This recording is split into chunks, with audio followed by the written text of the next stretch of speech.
बनाया? परमेश्वर ने गंगा इसलिए बनाया कि हमारे बच्चे सुविधा के अनुसार उसमें नहाए धोए और धरती पे गंदगी ना रहे, सब उसमें बह जाए। जैसे माँ बाप पानी भर के अपने बाल्टी में रखता है कि हम नहाएंगे धोएंगे, हमारे बच्चे पिएंगे, इसलिए परमेश्वर पिता ने गंगा बनाया। परमेश्वर ने कहा मैंने गंगा बनाया है तुम्हारे सुविधा के लिए, ना कि तुम्हारे दंडवत के लिए। तो परमेश्वर पिता ने गंगा इसलिए बनाया कि जो है उसमें हम उससे स्नान करें, क्योंकि आज तो घर घर में वो हो गया ना, नल हो गया ना, और घर में सुविधा हो गया। लेकिन पहले क्या था कि गंगा नदी था, सरजू नदी था, नदियाँ थी, तो परमेश्वर ने ये सब बनाया था। लोग कोसों चल चल के जाते थे गंगा नहाने और कहते थे कि इसमें हमारा पाप धुल जाएगा। तो गंगा नहाने में अगर पाप धुल जाएगा तो हर आदमी का पाप धुल जाएगा।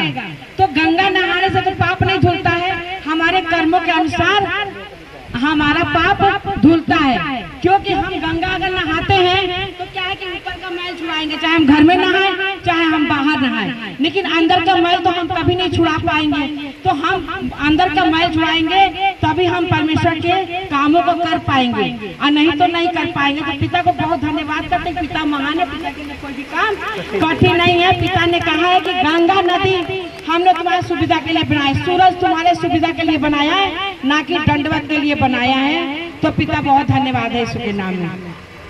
बनाया मानस का मंदिर उसी में वास करता हूँ, बनाया मानस का मंदिर हूँ। अगर तुम चांद पूजो तो चांद मैंने बनाया है,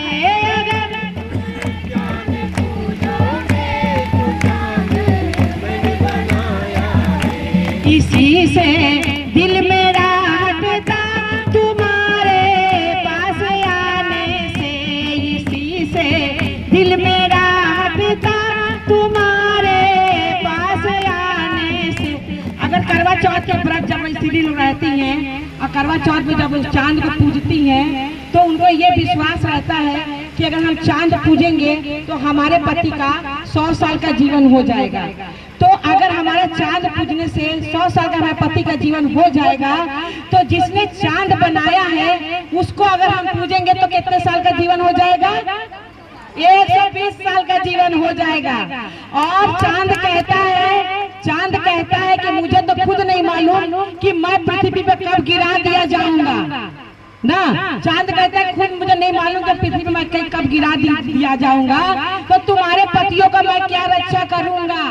तो पिता ने हमारे लिए सुविधा के लिए चांद बनाया है, शीतल के लिए, छांव के लिए। तो पिता को धन्यवाद करते हैं कि पिता हमारे ऐसे सूरज को कहा कि सूरज उग जाए और तुम धूप देना, तो वो आज पिता की आज्ञा आज भी मान रहा है। वो सुबह को उगता है और शाम को ढलता है। चांद को ही परमेश्वर ने मुख से बोला कि जो है चांद ये उग जाए, तो आज भी चांद उगता है और सुबह को ढलता है, शाम को ढलता है। तब सुबह शाम को उगता है और सुबह को ढलता है। तो आज सूरज चांद आज्ञा मान रहा है ना, मान रहा ना।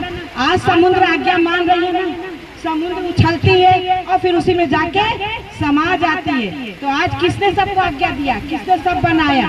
तो आज परमेश्वर के आज्ञा को सभी लोग फॉलो कर रहे हैं। तो पिता को बहुत धन्यवाद है। और हमारी मेरठ से हमारी बेटी आई थी डॉली, तो हमें ये बात बहुत अच्छी लगी कि परमेश्वर ने तो सब कुछ बोल बोल के बनाया। सूरज बन जा, सूरज बन गया, चांद बन जा, चांद बन गया, हरी हरी घासें उग गया, हरी हरी घासें बन गई, समुद्र इकट्ठा हो जाए, उसमें जीव जंतु बस जाए, सब बस गया। लेकिन परमेश्वर ने हम लोग को अपने हाथों से बनाया, अपने हाथों से बनाया। तो जिसको परमेश्वर ने अपने हाथों से बनाया उसको कौन छू सकता है? वही नहीं इसको छू सकता है। और उसको जिसने परमेश्वर ने हाथों से बनाया उसकी परमेश्वर हर वक्त रक्षा करते हैं और पल पल सींचते हैं। लेकिन जब हमारे पास ये वचन रहेगा, जब हम ये विश्वास करेंगे, तभी हमारे जीवन में होगा। जब हम वचन को ही नहीं जानेंगे तो हम कैसे समझ पाएंगे? पहले हम लोग रोटी खाते थे तो रोटी पे एहसान करते थे कि हमने रोटी 2 खा ली, 1 खा ली, अब नहीं खाएंगे रोटी।